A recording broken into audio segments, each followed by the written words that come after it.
Hi, baby boomer fans. We are Jackie and Janine, the Pfeiffer sisters, and love to talk about the 1950s, inviting you to reminisce with us as we explore experiences of that decade. We chronicled the distinct memories of our childhood in our book, While the Windmill Watched, a slice of rural America in the 1950s, which takes you on a notably historic journey through that often forgotten decade. We also want to hear about your experiences during the 1950s. We will feature guests whose special stories of that decade will bring to mind magical moments of reflection, some with tears, some with smiles, but above all, a good dose of laughter. We would like you to chat with us as we bring to mind the sights and sounds so familiar to that time in history. Grab your favorite malt or Green River. Make sure you are wide awake and get ready to be inspired about the 1950s. Welcome to the 1950s Fun Chat.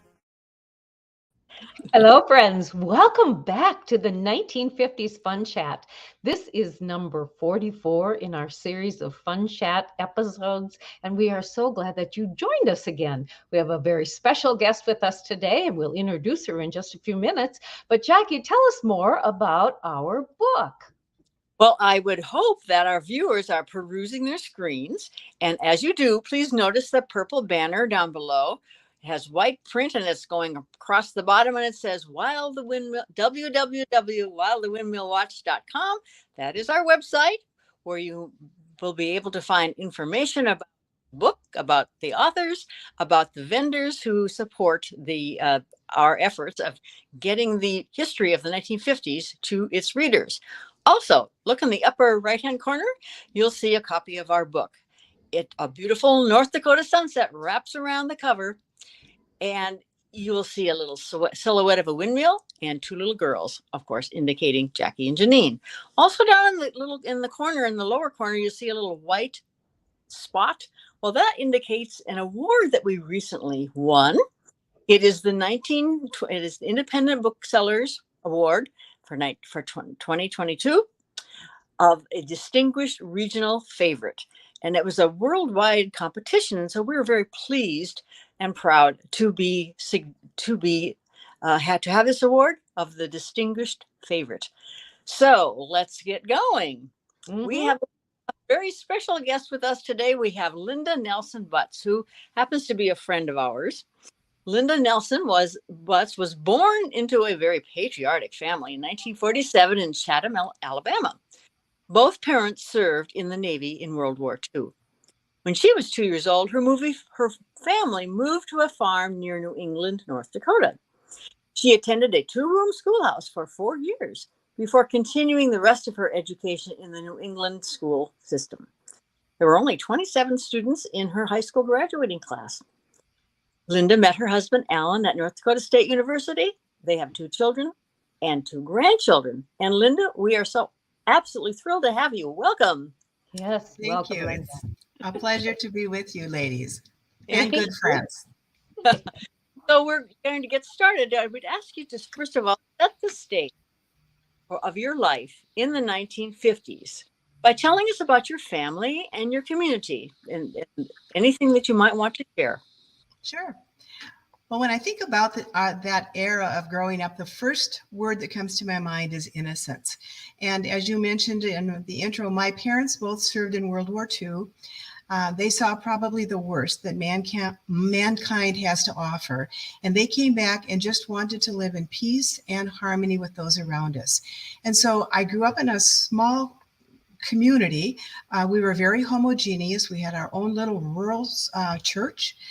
There were probably 20 to 25 families in the church. We had our own rural school. And then, of course, we had our extended family. My mother was in a car accident when I was 5 years old. And so thereafter, I was raised simply as a boy with my brothers, my father by himself for 10 years.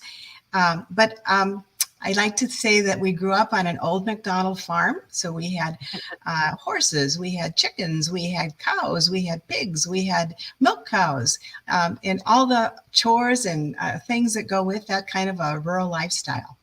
Mm-hmm. Tell us, did you have any specific chores just for you? Well, yes, and fortunately, I never had to milk cows. I always thought that was such a blessing. But I did have to help my grandmother make lefse. I remember I had to churn butter. I had to pick the eggs and clean the chicken coop. We butchered, when we butchered our own animals, we all had to help and pitch in with that. So we all had chores, but we also had a lot of freedom to explore the farm and live wild. Mm-hmm, definitely. Did because you were the girl of the family, but really in a group of young men, of boys, did you have cooking responsibilities or baking responsibilities or house cleaning, or what, did everyone pitch in and do it, or who was in charge of that? Yeah, actually, after my mother's accident, we had a series of hired girls, is what we call them. And they were really young women who had just graduated from high school. They came and lived with us. They cooked our meals. They did the laundry. They did all of the domestics activities. And then on the weekend, they would go back home to their family because we were very young. My brothers, we were 4, 5, and 6 when the accident occurred. Okay. Yes, yes. Did some of those young ladies feel like mother figures to you? Probably when I became maybe in my early teens, when you really need a mother for lots of decisions that you have to make as a girl. Probably one of them in particular did become more of a mother figure to me. Mm-hmm. Yeah. Yes, yes. Any favorite recipes that you can recall from that era? No, surprisingly, I'm because of my upbringing, I'm not very domesticated. I'm sorry to tell you. But your relationship with her, did you on occasion, or was there a left, or did you always do it for holidays? What was that relationship? Well, my grandmother was from Norway, first generation, and my grandfather immigrated from Sweden. So we had a lot of, well, obviously the traditional Scandinavian food, but only on special occasions. My grandparents refused to teach us Norwegian or Swede because they said we are Americans, and they wanted us to go to school learning English. They wanted us to appreciate American food. So the Scandinavian part of our upbringing was really reserved for holidays.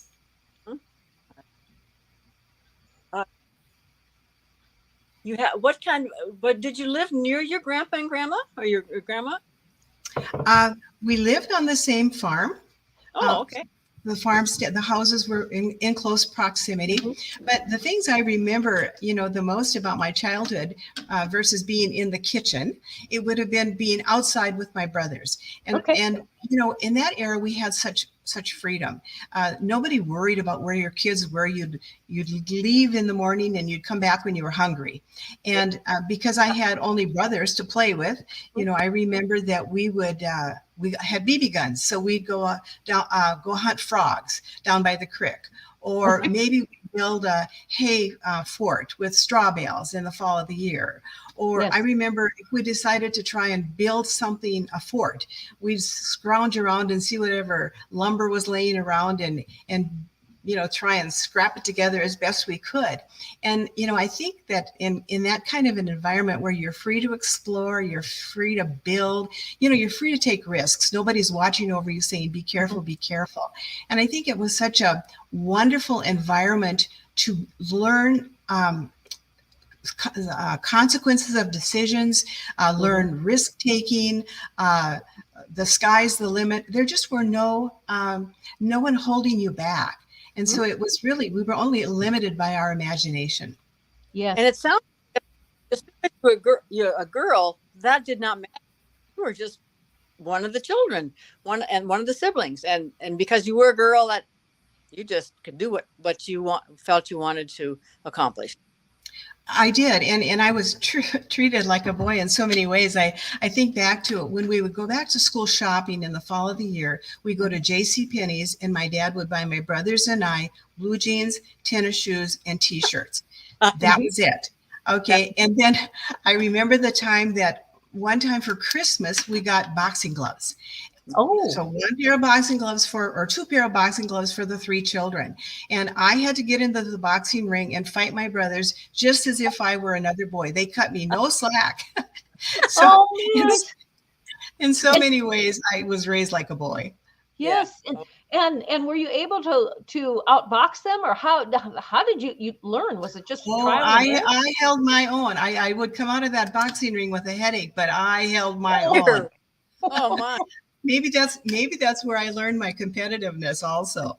Sure. baby. Sure. So you attended a small high school, and how do you suppose this was beneficial to you as far as after you left the safe little New England and went to the big town of Fargo for college? That was all the way across the state. That was very brave of you. Well, first of all, our little country school, it was a big country school. It had 2 rooms instead of 1. And early on, if you were, let's say I was a 4th grader, the teacher would actually say, help this 1st grader with their lesson. Yes. And in so doing, I think that you learned to take care of other people. You learned responsibility. In some ways, even you started learning leadership skills. And then I always say I was blessed to go to a small school. We had 27, as you mentioned, Jackie, in my high school class. And I often think of my son's experience, who graduated from Fargo South, and he didn't get to have the opportunity to participate in anything he wanted to. There was a lot of competition, be it sports, be it any organization. But in our school, if you had an inkling to be part of any organization, not only could you be part of it, but you could be president of it. And so you learn those leadership skills at an early age. But I think the other thing, a fellow once told me that he felt the benefit of being growing up in a small school was also what you learned from your mistakes. And so you could learn from your failures when it wasn't real costly. And so that trial, that error, that learning from your mistakes, that suffering your consequences, good or bad, I think were all things that were well developed and well rounded in a small school. And of course, New England at that time was a big town of 960 people. And let me tell you, the whole town raised you, because if you got into trouble, it wasn't very long before your parents found out about it. So there was, it was a pretty transparent environment. But anyway, I think that learning those lessons early on also maybe gave me courage. A lot of my class went to the nearby college, which was 20 miles away. And I just suspected that there was a bigger world out there, and I wanted to see it.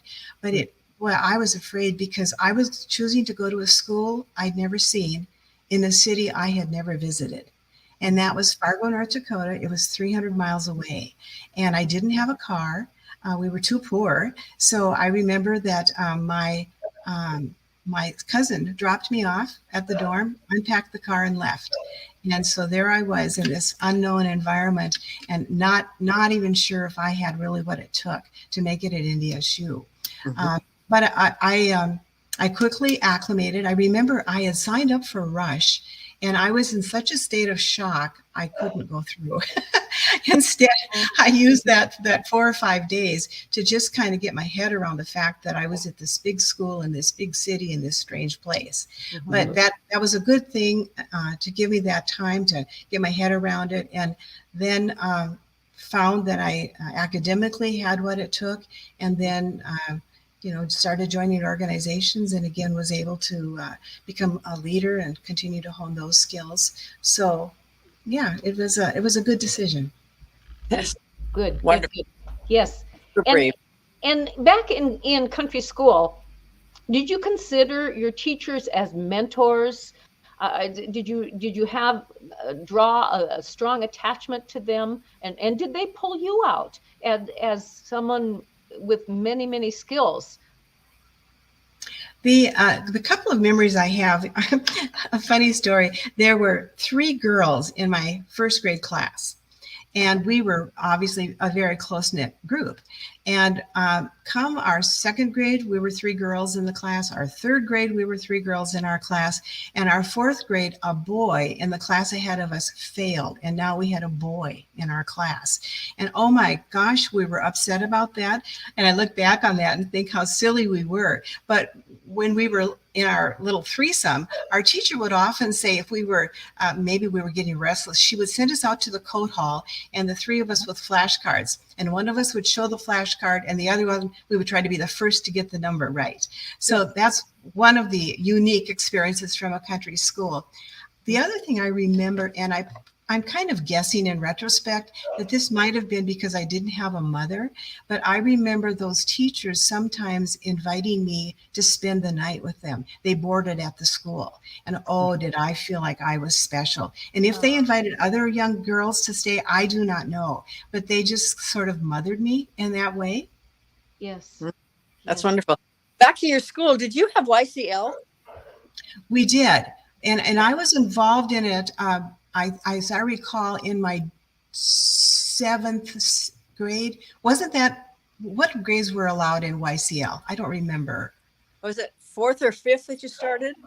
No, You know, I mean, we had it at Minokan School because we had 2 different classrooms. It was 1st through 4th, and then 5th through 8th. We were involved in YCL even in the 1st, 2nd, 3rd grades. 4th grade. But if maybe older kids. For me, it was, I remember being a YCL member, but it was in my later grade school years. But we had our own Christmas programs at the school. The school is where we went to Bible school. Actually, New England is predominantly Germans from Russia and predominantly a Catholic community. But we had this little enclave of Scandinavian Lutherans. And so that was the group that, I was part of our social network. And that was where our church was Lutheran. Our little school was where these kids went. And then that's where we went to Bible school in the spring. Were the Bible school teachers people in the community, or did some college students come in during the summer and teach the lessons in Bible school in your town, and then maybe moved on to another town, to another VBS to help teach? No, the Bible school was held in the little rural school, and it would have been someone from the church. Okay. Okay. Yes. Yes. What do you remember about Christmases in the 1950s, Linda, that you'd like to share?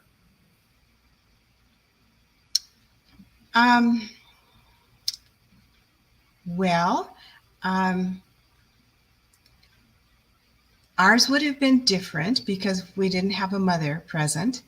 I remember usually our gifts were modest.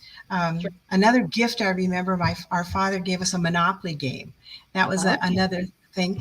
I do remember my aunts and my grandmother would bake a lot. So there would be the lefse and the krumakaka and, of course, the fish, the lutefisk. Fortunately, Turning up your nose. Fortunately, our generation wasn't forced to eat the lutefisk. There's enough butter on yours then. Yes.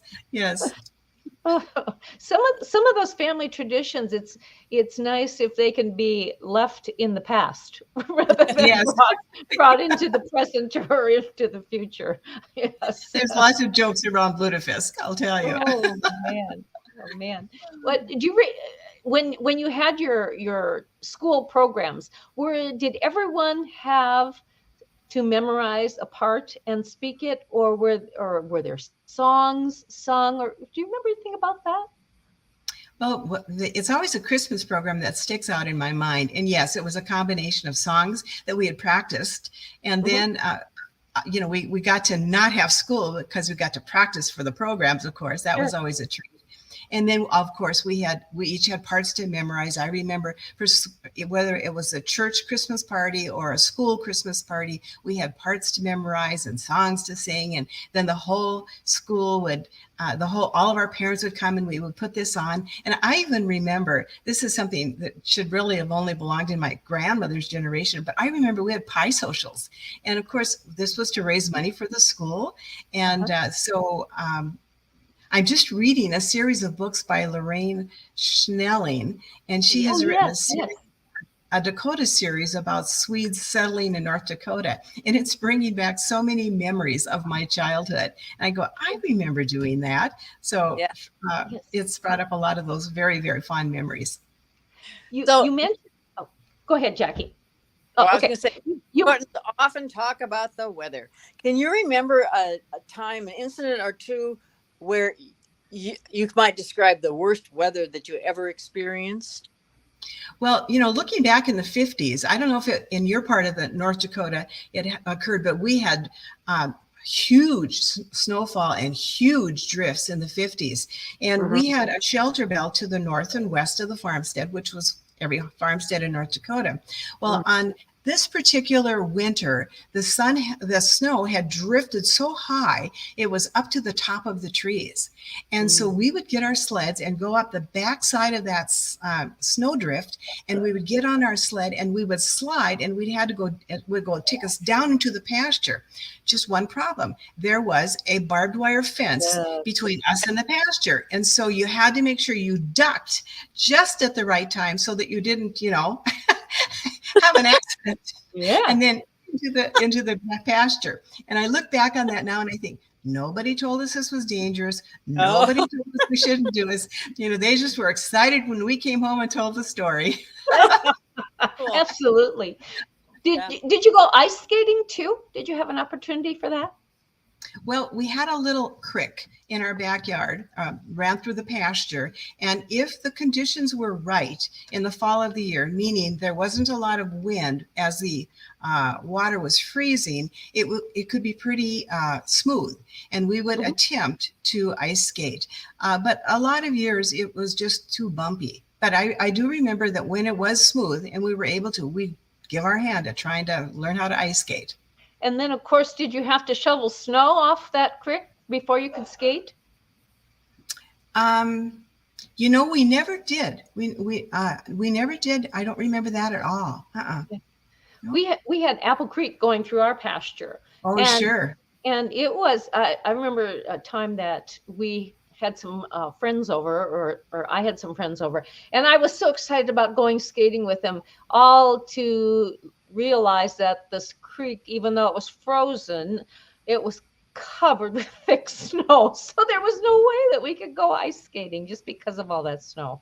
But imagine it was different in different areas of the state, and with different wind conditions and different snow amounts, that would be variable from place to place. Another memory I have is that my dad, he loved kids. And so he was always creating something for the kids to play with, and my cousins or whatever. And I remember one time it was the hood of an old vehicle that he turned upside down. And then he had rigged it up so that he could pull it behind the tractor.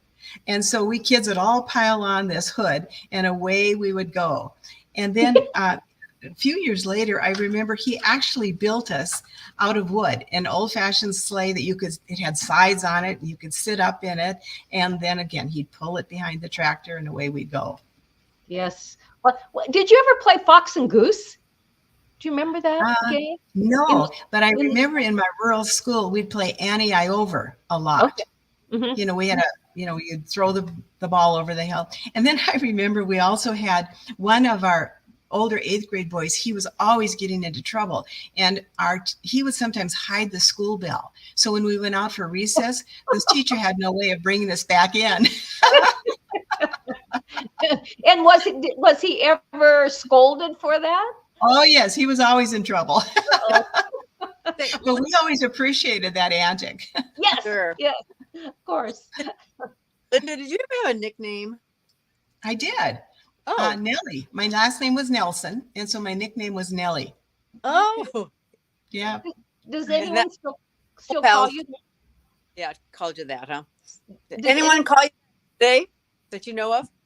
Only at a high school reunion that name will come up. Yeah. Okay. So earlier you mentioned that what your dad took you shopping and you all had jeans and tennis shoes and a shirt. So was there ever a time? I mean, there probably was a time. When did you get to wear a dress, or did you not care to wear a dress in school or anytime? Yeah. Did Well, you like I have? said, I was really a tomboy, but my grandmother was a seamstress, and I remember her making me clothes Okay. now and then. I think back to I'm trying to think of high school. I know for sure, Jackie, you all will remember when we were at India Shoe, we had to wear dresses if we were in the sorority, and so I remember that. I'm trying to remember my high school days, though, what the dress code would have been. Um, it's nothing that pops out in my memory one way or the other. So it must have not been an issue for me. Okay, so no poodle skirts or saddle shoes in high school. No. No. I remember others wearing that, but no, it was. Did you feel you wanted to wear more dresses, or did that not even concern you?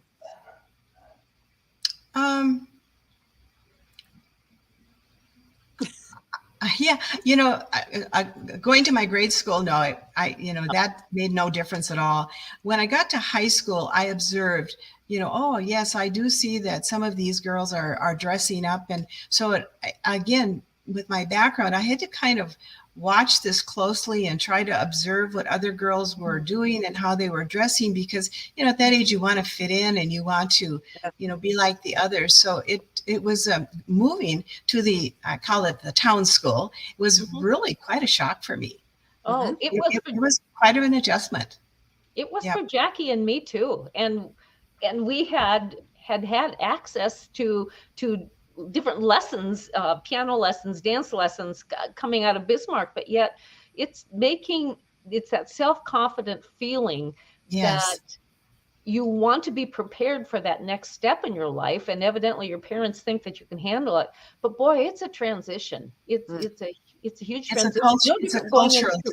Yes, definitely. And along that goes with that is the fact that for Jackie and me at least, coming from a farm, not just a rural school, but a farm, into an urban school, then the old bugaboo comes up in your mind. Well, are you good enough? Are you dressed well enough? What do the other kids think of you? What do the city kids think of you? And that's something that has to be overcome too. I think it seems to be very common when many of our Fun Chat guests share that, if they've come from that rural background and then have been exposed to a city high school or even beyond that, is feeling comfortable in your own skin, basically. Right. Well, at that age, you're kind of learning who you are. You're not real comfortable in your skin because you're not sure who you are. And I think that there's a social aspect of going to an urban school, if you will, or in my case, the town school. There's also, those kids had been going together, going to school together for a long time. There were established cliques. So trying to figure that out. And then, again, because I was raised in such a male-dominated environment, I get to town school and girls just act different. They gossip and they're kind of moody, and all of this was so foreign to me. I just couldn't quite figure out this female psychic. It was just so different. Yes. Linda, was there music in your home? Not a lot. Again, remember that you don't realize what a female influence brings into a home until you don't have it. But my father liked records, so I remember Hank Williams and Glenn Miller and all of those kinds of records that he played. I remember that he did have us take accordion lessons at one time, with some pictures of us playing accordion. None of us were gifted singers, so that wasn't an issue in our home. So music didn't play a major role. No. Mhm. Okay. Yes. And to this day, I can't hold a tune in a bucket, ladies. So please don't ever ask me to sing. Okay. So now this is a spur of the moment kind of thing. Does something come to mind right away? But what is the wisest advice anyone has ever given to you or said? Or maybe you heard a sentence off the cuff sometime and that has stuck with you as a positive. You know, again, this will be very idiomatic to my childhood, but I am now in 8th grade. And my father sits me down and he says to me, you are now entering a stage in your life where I'm not going to be very helpful. He said, you are a good kid, though, and I know that you are going to make good decisions. And wow, that kind of confidence in me, that kind of belief in me, it just made me want to make good decisions, want to make good choices, want to make him proud of me. And it was such a defining moment in my life. Neat. Right. Neat. Linda, I have 2 questions that I like to ask our guests. And one of them has to do with, what was the most fun memory that you have of living in the 1950s? Well, Saturday night was a big night in rural America. And I remember on Saturday nights, Dad would pack us up in the car and we would go to New England and all the farm families came. And maybe we'd take in our cream cans and our eggs and sell them at the creamery. And my dad would visit with people on the street. And when we were really little, I remember that the local drugstore had a magazine and comic book section. And again, because we were so little, we would actually, the 3 of us, my 2 brothers and I, would go to the drugstore. We'd sit down in front of that magazine rack and we would read comic books for free. They never charged us. And when my dad was done visiting, he'd come and get us and we'd go home. And I look back on that and think about how, in so many ways, all of New England pitched in and helped raise us because they knew we didn't have a mother and we maybe needed a little extra tender loving care. And so I think so fondly of those Saturday nights and of that blessed druggist that let us sit there and read comic books and be safe while my father visited with adults. Yes, that's wonderful. And also, Linda, from that time in the 50s, what was, and maybe you feel like you've touched on this already, but what was something that was so influential in your life from that decade that really penetrated who you are as an adult? Well, first of all, the whole era was a time of optimism. We recovered from the war. We were in peacetime. We were putting men on the moon. We believed in America and everything that we could do, anything we believed. And I internalized that personally. I was taught that there was nothing that was going to hold me back, neither poverty nor gender nor anything. The sky was the limit. If I wanted to work hard, I was smart. I was given a good education. I was taught to take risks. I was positioned to do anything I wanted to. And so I left my family nest, if you will, when I was a week after high school. I was 17 years old when I was financially on my own and living out of the home, and knew that I could take care of myself, that it would all be okay. And so I just think that we were all lucky to grow up in that era. Yes, it certainly defined each of us from that era. Really I think that at least it certainly defined me as a 1950s baby boomer. Yeah. Our guest today, viewers, has been Linda Nelson Butts, a North Dakotan, now originally from New England and North Dakota, and now from Bismarck. We've had the most wonderful time visiting with her today. She is a sorority sister of Jackie's and mine from our days at North Dakota State University, and it's been delightful to catch up with her again. We know that you will also appreciate the words that she spoke today about, and her enthusiasm, and just the joy that she had on her face as she talked with us today about life in the 1950s. So we hope that you will come back next week when another guest will be on the 1950s Fun Chat. Until then, please remember that time of poodle skirts. Well, there were malt shops and there were cool cars, but there was also a close family time for many of us during that decade, and close community time. And those are items to remember about the 1950s. Viewers, we would really appreciate it if you would click that red subscribe button and the thumbs up button. Let us know in the comments if you have any at the bottom of the page there. Tell your friends, even your relatives, about the 1950s Fun Chat. Yes, and you can go to our website, whilethewindmillwatch.com, and learn more about Jackie and me, the Pfeiffer sisters. You can have there's a whole archive group of the 1950s Fun Chats from number 1 on through now Linda's is number 44. But we just have such a fun time on that website at exposing what our life was like in the 1950s. And people, each of you have a story to tell about your life in the 1950s. We'd love to be able to share that. And we also think that these Fun Chats make a wonderful piece of memorabilia for you and for your family members. It's a video audio presentation, and we're capturing that moment of the 50s, but in today's time frame. So reach out to us, please, either with comments below on this broadcast, or send us an email, and you can find that email address at our website. It happens to be sisters@whilethewindmillwatch.com. So until next time, we will see you again with bells on. Bye-bye. Toodaloo.